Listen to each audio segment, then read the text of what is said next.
Good morning, Upstate. It is such a pleasure to be with you. The GS Plumbing talk line is 1-800-347-1063. The Common Sense Retirement Planning text line is 71307. If a politician will look at you and tell you that he's okay with you carrying a gun, you're looking at a conservative. You're looking at a man of God. You're looking at a pro-lifer. You're looking at a fiscal conservative. And in the case of my next guest, you're also looking at I don't know exactly how many this makes, but joining me for the first time in a bit, and the first time here, is Representative Jeff Duncan. Good afternoon, sir. Or good morning, sir. Good morning. Congratulations on your new show here, and look forward to it. Hate that I'm going to have to go to WBT to listen to Vince, but I'm glad you're on here. I've always enjoyed being on your show, and I can tell you, all your listeners, that they have the right to keep and bear arms under the Constitution, and I support that completely. Well, I want to congratulate you. You just became a grandfather, right? Or a grandfather again? Just first grandchild. Yeah. I have a grandson, 3 weeks old today. Yeah, I saw that picture. The president, he went to Monterey, which had a rampage killer out there a few months back with a gun that was illegal in the gun control capital of the world. And he went out there to do this executive order, which was just a bunch of word salad that touched on things that already exist. I know you don't have enough time to talk about it, but what was he trying to distract us from? Well, first off, it's a continual assault on your right to keep and bear arms under the Second Amendment. And, liberal Democrats do not want you to have the right to defend yourself against tyrannical government. They think firearms just should be for hunting and plinking around or whatever. They missed the whole point. This executive order was just furthering that liberal mindset. And he went to California, could have gone to Illinois, could have gone to New York. All these states have the most stringent gun laws in the country, but they do nothing to deter crime. We see high gun crime rates in those states where, free-loving Americans are prohibited from carrying constitutional right to carry arms. Do you think they're trying to create... Yeah, go ahead. Yeah, your question was about diversion. Look, the economy is in the tank. Just energy costs are up 37.2% under this administration.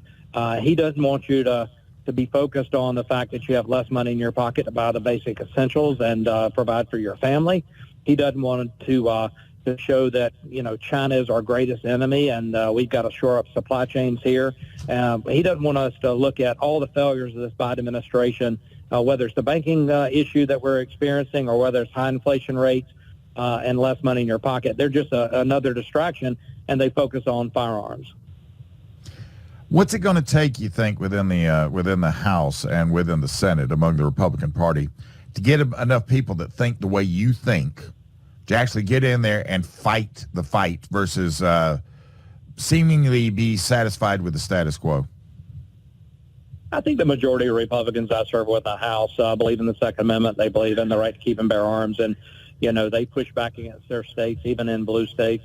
So it's not the House. A lot of times we pass legislation out of the House that doesn't make it across the Senate. We've got a lot of pivotal Senate races coming up in 2024, as well as the presidential election. So having Americans focus on the Constitution and limited role of government at the federal level, returning power to the states and the people, standing up for the Constitution is an easy one for me. I think it is for a lot of my colleagues in the House, but the Senate has always been the linchpin in that area. Are you guys going to take a look at what the Fed has done with the SVB Bank, as far as all of these guarantees that they made on all of these deposits? Well, there's a $250,000 guarantee with FDIC insurance, and that ought to be the limit. We need to look at where federal regulators failed to oversee this bank. They're supposed to have a regulator in the bank. We can't legislate incompetence, but we can bring the Fed chairman in and the other regulators and say, where did you miss this? Why didn't you all follow the rules, Dodd-Frank legislation, what we passed on Trump administration, and look at shoring up these banks? This bank wasn't taking depositors' money in and making loans. They were invested a lot of this in T-bills, and when the rates started rising rapidly, they got caught short. So there's a lot of things that really have nothing to do with what happened in 2008. This has to do with the failure of the federal regulators to actually keep an eye on this bank. And their bank board had one person on it that had any banking experience. So we've got to look at the makeup of bank boards and how banks are managed primarily. Before I run out of time, or before I run out of your time, what do we got to do in order to stop government from being weaponized against us? What do we got to do? What do we need? What does the voting populace need to do? Well, right now, just follow what Jamie Comer and Jim Jordan are doing on the oversight committees and judiciary. I'm going after this administration, exposing a lot of that weaponization. We actually have a weaponization committee showing how these government agencies have been weaponized by this administration. So, and then we've got to start cutting budgets. We've got to start rolling back the appropriations that allow these things to happen anyway. And a lot of agencies are operating without authorization of Congress. That's expired.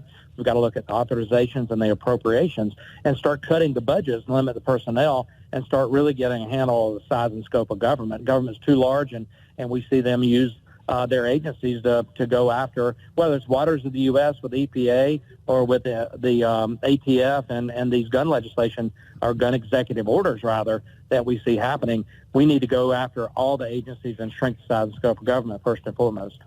Do we have any South Carolinians in jail right now due to J6? Do you know of any? Oh, there are some that had been arrested and they've been adjudicated, but I'm not sure that any are in jail. That's one of the things you guys are trying to roll back, isn't it? Well, here's what we're trying to do with January 6th is just expose all the lies and expose the fact that the whole story hasn't been told. All the video surveillance wasn't shown. They picked and chose what they wanted to show to spin a narrative that the January 6th committee had. You know, once you see all the video and you see that for the most part, this was average Americans who came to petition their government for redress of grievances, to peacefully assemble. There were egregious actions when they broke into the Capitol. That was wrong. Some of them did it in a very violent way. That was wrong. And nobody discounts that fact. But for the most part, that protest on January 6th was people felt like their vote didn't count. That egregious actions happened in certain states around the country that, with mail-in voting and how ballots were counted and decisions made in Pennsylvania and other states by individuals or a Supreme Court that had no legislative authority to make election decisions. A lot of folks wanted that addressed, and that was really what I thought the January 6th protest was about. But like I said, there were egregious things that happened when they broke in the Capitol that should be punished. But the average people out there, just because they attended that, should not be targeted by any federal agency. Well, I hadn't really paid that much attention to Representative McCarthy, Speaker McCarthy, before the speakership came up. But whatever you guys did to him and all of those ballots, I am not unhappy that he is the speaker as much as I thought I would be. He seems to have gotten that fighting spirit in him. You guys have installed something in him, maybe. Well, I mean, I was with Kevin the whole time, and because I saw that side of him, I've had numerous conversations over my 12 years in Congress with him. I knew what he was capable of doing. I knew what his vision was for how to lead the House and really push back against this administration and set the stage.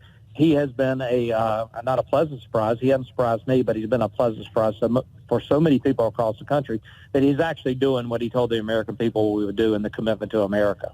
Yeah, I think some of the stuff he's doing is excellent stuff coming from. And Bill, one thing I'll say is yes, he's sir. actually turned his committee chairman loose, like Jamie Comer and Jim Jordan, but also Kathy Marsh-Rogers on energy and Sam Graves on transportation and infrastructure, to really look at, what this Biden administration is doing and how we pass legislation through the floor that returns energy freedom to the Americans, that they have lower energy costs. To expose the Wuhan lab leak and how China will, suppress a lot of information on COVID-19. We're going to bring the Fed chair in. So he's really allowing the committees in Congress to work. It's not a top-down approach. He's really pushed it down to the committees, and I'm seeing good things happen there as well. So, I like his leadership style so far. We're going to hold him accountable and make sure that he continues to operate that way, especially in the big must-pass packages like debt ceiling and funding government and farm bill and some of the other things where reforms have to be made. Yeah, if you guys feel like you got my vote if you decide to go defund a few agencies. I think we need to tighten our belts. Absolutely. We've got to. We're $31 trillion in debt, and the projections that I see, especially in a rising interest rate environment, are not good for the nation if we don't shrink the size and scope of government by cutting funding and cutting spending. Well, in any event, congratulations on the grandbaby. You're going to love being a grandparent. I've got 4. It is quite the blast, let me tell you. Well, I'm already having fun with it. John Whalen is his name, and the time I spend with him is just awesome, and I look forward to trying to do more of that. I've got some absolutely decadent pistols that we ought to get together and let you shoot just because I'll spoil you. I don't know what you carry, but when you get done with me, you'll be spoiled. You'd be spoiled. Well, anytime I can send lead down range, I love doing it, and especially when there's an animal I can shoot at the end of the day. Well, I don't have too many of those, but I've got some paper cutouts that look a lot like them. Anytime we can shoot together, that'd be great. Very good, sir. Thank you for taking the time to join me today on my inaugural show. You were the first guest. I appreciate that. Oh, that's awesome. Great. God bless you.